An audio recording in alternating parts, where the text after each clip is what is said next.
Hello, this is Kelly, and I'm doing something different today. I'm starting with a movie review, and I will continue to do some more movie reviews. I'm a big movie buff, and I'm also into music, but this isn't a reaction video. This is just my review, and the movie is The Witch, or the VVitch, if you've seen the way that they've spelled it on the movie posters.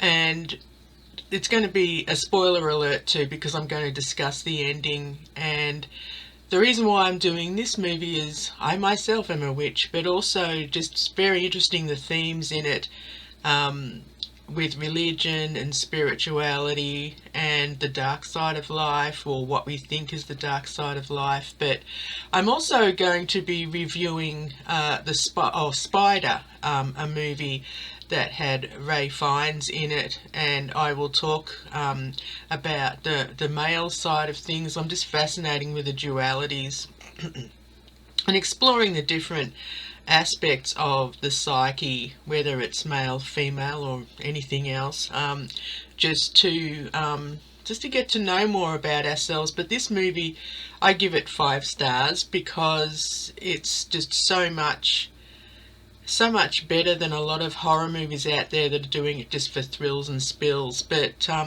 what's interesting about this movie and others like it is that it reclaims the reins of horror, at least in terms of supernatural horror. Some moviegoers have reported that they don't like the movie.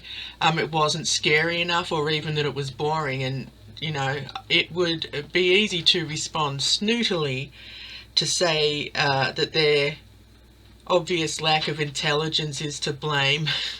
But your basic garden variety horror fan is probably more likely to prefer multiple thrills and spills, gore and blood. True aficionados of horror have an appreciation for the psychological and supernatural elements of this movie, and in early cinema, including the history of horror fiction and art and so on, the idea of not knowing what was behind the door, under the bed and so on, was infinitely more terrifying and exciting than actually facing the demon or monster and such like. Just think of H.P. Lovecraft and his stories, just as an example. It's true that we've evolved, and some would say devolved, in terms of our taste for horror over the years, not to mention the desensitization that goes along with the desire for more and more action and mayhem. Filmmakers rely heavily on special effects, and they've gone to great lengths to depict every nuance of a villain or creature and their horrible deeds, to the point where we all know the tricks. Like an adult at a puppet show, we can see the strings. Some of us are tired of seeing the strings. Some of us enjoy being riveted to the edge of our seats and forced to think beyond what's been shown to us. Some of us like a story that has been properly researched, with a plot and characters that are true to the period, as well as a movie that builds tension without trying to hit all the targets and tropes, because it cheapens the experience. First-time director Robert Eggers, who also wrote the screenplay, harkens back to the days where the supernatural, or at least the belief in it, was all too real. The Puritan hysteria over witchcraft was peaking after a long history of witch hunting and folklore filled with stories that spooked adults and children alike. Apparently the director has always been fascinated with witchcraft, and his production team worked with American and English museums, even consulting with 17th century agricultural experts, in order to create an authentic movie about a banished family trying to make a life in the harsh wilderness. The movie is rich with symbolism. The silver cup, silver equals moon and feminine energies, receptivity and etc. So when it's stolen from Catherine, it's like her last vestiges of womanhood have been forsaken. The hair is symbolic of fertility, shape-shifting, and the goat, symbolic of the devil, or symbolizing the devil. The raven, death, etc. Also blood in various forms, death, coming of age, energy, and many others.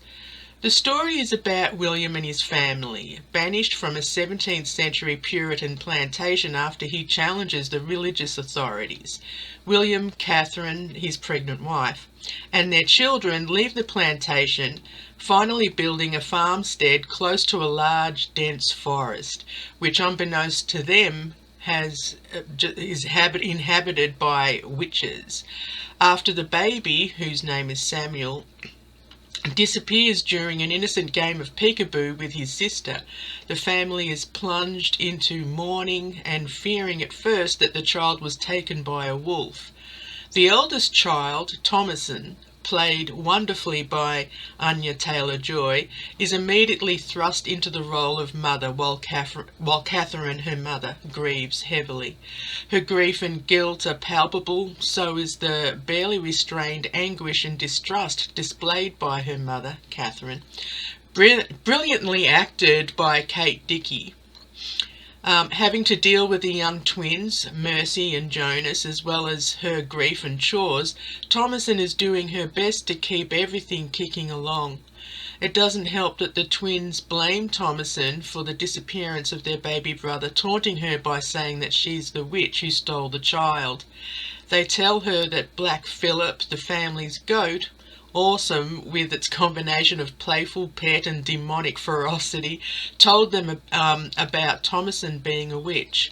She loses it and tells them that she is indeed the witch of the woods in order to scare them into keeping her secret, as she knows how she will be dealt with if her parents think she's responsible for Samuel's disappearance. In the meantime, her brother Caleb, who's played by Harvey Scrimshaw, who is wise beyond his years, and her father William, played by Ralph Fiennes, the scariest voice I've heard in a long time. They go hunting in the forest. Caleb questions his father about the fact that Samuel wasn't baptized and wants to know if he'll go to hell. William does his best to deal with the questions and ends up revealing a secret that he sold his wife's beloved silver cup in order to buy hunting equipment, as their farm is not yielding enough for the family to survive. He hasn't told Catherine yet, as he is waiting for her grieving to pan out. Catherine is beside herself and continues to cry and pray. She also believes that Thomason stole her silver cup. The most horrifying scene, for me at least, was when we see what happened to Samuel. The witch in the woods, who turns out to be an old crone, typical and representative of witches in old woodcuts and art, has kidnapped him. When she creeps over to him in her hut, both of them naked, a chill came over me. Thankfully we don't see her killing him, but when she's mashing up the blood and flesh in her cauldron for the flying ointment, then smearing it on herself and her broom, the fear is real and visceral. I was thoroughly impressed and creeped out at the same time when I saw her taking flight late at night. The shot is from behind, it's just awesome, as she rides through the thick forest towards a large looming moon. It's just a awe-inspiring, scary and terrifying, but fascinating at the same time. The bird's eye view of the crone flying on her broom, even though it started with horror. But back at the homestead, Thomason's parents whisper about sending her away to save another family, or to serve another family. The children overhear it, so the next day Thomason and Caleb go off on their own to try and find food for the family. They believe that it will prevent the need for Thomason to go away. When their dog is freaked by the presence of a rabbit, assumed to be the witch in animal form, Thomason is knocked off their horse and Caleb disappears. It turns out that Caleb comes across the witch's house, where a beautiful young woman comes out and kisses him. He has been eyeing off his sister's breasts as puberty is setting in, and he has no one else to look at. Later on, after Thomason finds her way back home and the family believe that she had something to do with Caleb's disappearance, her brother returns, naked and bewildered. When the family pray over him, he comes out of his stupor, although momentarily and in an apparent state of ecstasy for Jesus.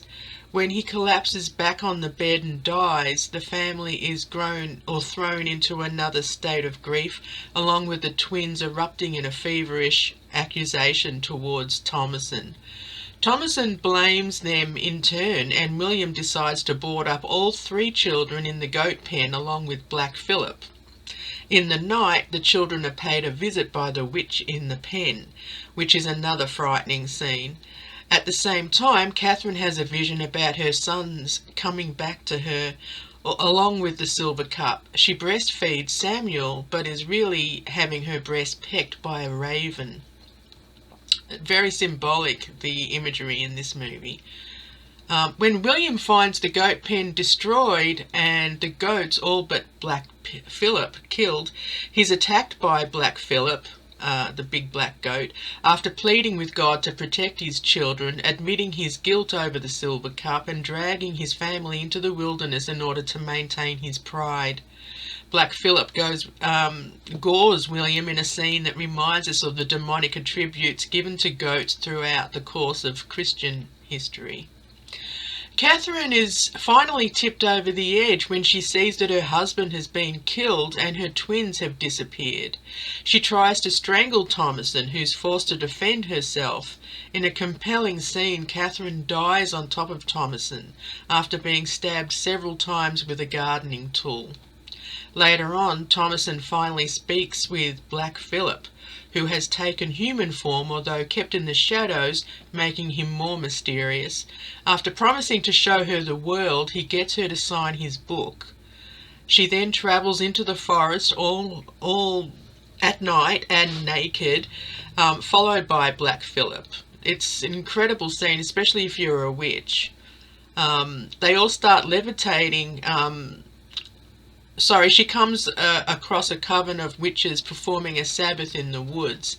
They all start levitating in a scene straight from the painting of artists such as Goya, with Thomasin joining them, laughing along the way.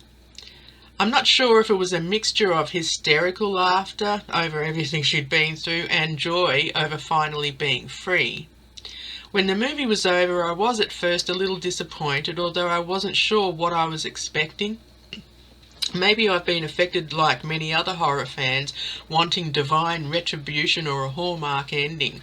After a few hours of ruminating and talking about it with my husband, I realised that the ending was perfect. Thomasin had no rights as an individual in her family. She'd been blamed for everything that had happened, and if she'd tried to go back to the plantation, she would have been at the very least ostracised or hung as a witch. That doesn't mean to say that it was a case of if you can't beat them, join them. Rather, Thomasin had been railroaded into the coven by the very treatment of her religious parents and the community they hailed from.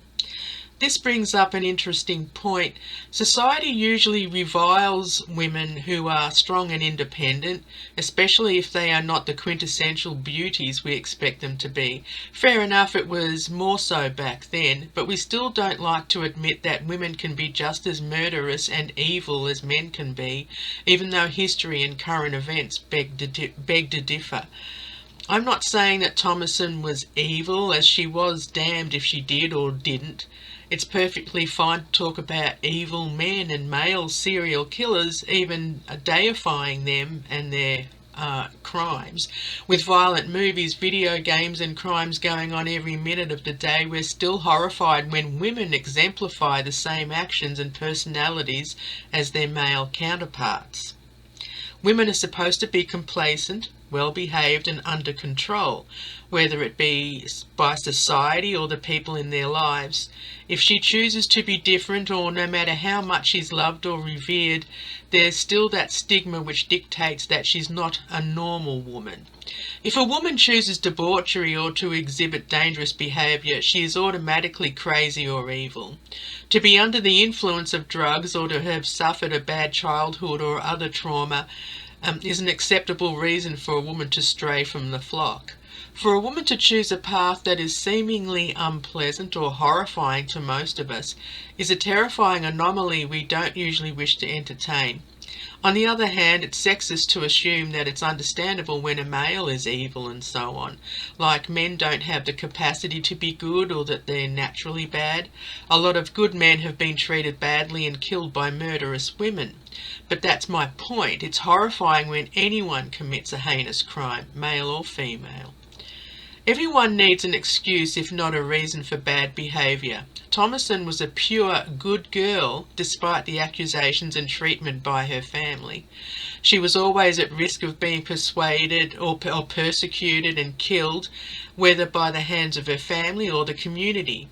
Joining the witches became her salvation. She had joined a family that would protect her, unlike anyone else had in her life. Having said that, let me say this. It wasn't as though William was a monster. Yes, he was proud about his religious differences, which led to the final destruction of his family, but he went into the wilderness with a pioneering spirit and a deep belief that God was guiding him to a greater life. At times weak-willed, he deferred to his wife a lot, which was refreshing for that period. And taking out his frustrations with the wood chopping, he does his best to provide for his family and to protect them as well as he knows how. He's essentially a good man who just happened to make bad decisions. Then there's sweet Caleb, who's going through puberty and he's at the mercy of his hormones. His heart is in the right place, but he falters when he allows himself to be taken in by temptation. The Puritan religious ideals of the day dictated that he must not stray from the flock, lest he be bewitched and fall into the hands of the devil. Harvey Scrimshaw was a wonderful actor, great as Caleb, with his quietly contemplative acting and true immersion into the old language. As a matter of fact, all the actors did well with the language, to the point where I was straining and trying to sort through the thous and these. This movie was unsettling but beautifully shot, with a great story and a magical realism not often portrayed properly in supernatural movies. Hopefully this will be a siren call for other horror movie directors, screenwriters and producers to scale back the schlock and produce more thought-provoking movies with artistic altruism. Remember that there are still some of us left who enjoy intrigue, mystery and provocation that does not require everything to be laid out for us. The imagination is infinitely more horrifying in terms of filling in the blanks than a continuous blast of special effects, blood, gore and gratuitous violence and action. Make us think. Educate us, because entertainment has become a colour-by-the-numbers routine which usually insults those of us with a certain level of intelligence. And don't get me wrong, I'm an avid fan of horror, but it's become incredibly formulaic over the past 20 years. I'm rarely truly shocked or entranced by horror. I don't mind a splash of blood here and there or random gore, but we all know it's ketchup, CGI, special effects and makeup. I believe that horror has come full circle, thanks to this awesome movie. Looking forward to more from Eggers and other horror film creators who might dare to step outside the circle. And this is a movie that I will watch again and again and again. It's the themes, it's the acting, it's the setting, and just the idea of, especially at the end when she's naked, she joins the witches and she's laughing hysterically, and maybe that was a transition that she needed in order to break free. And yes, it was into a terrible situation when you're sacrificing babies and so on. I know that's a horrible thing. You just can't get over that. That's awful. But there are those of us witches out there who understand that you don't have to sacrifice humans. You don't have to sacrifice animals anymore. Even in the Bible, it's all about sacrificing others. It's never yourself, or if it is yourself, it's probably, I don't know if that's worse. But anyway, I hope you enjoyed this, and please leave some comments about if you've seen this movie, what you think about it, how you felt, how it affected you. And like I said, I will be sometime soon putting a video out there about the movie Spider. That was really a quiet gem, you know, just a beautiful movie and really excellent character study on mental illness. So anyway, take care. I hope to talk to you soon, and please like and subscribe. I'd really appreciate it. I mean, really. Thanks for watching. Please like and subscribe for more. Blessed be.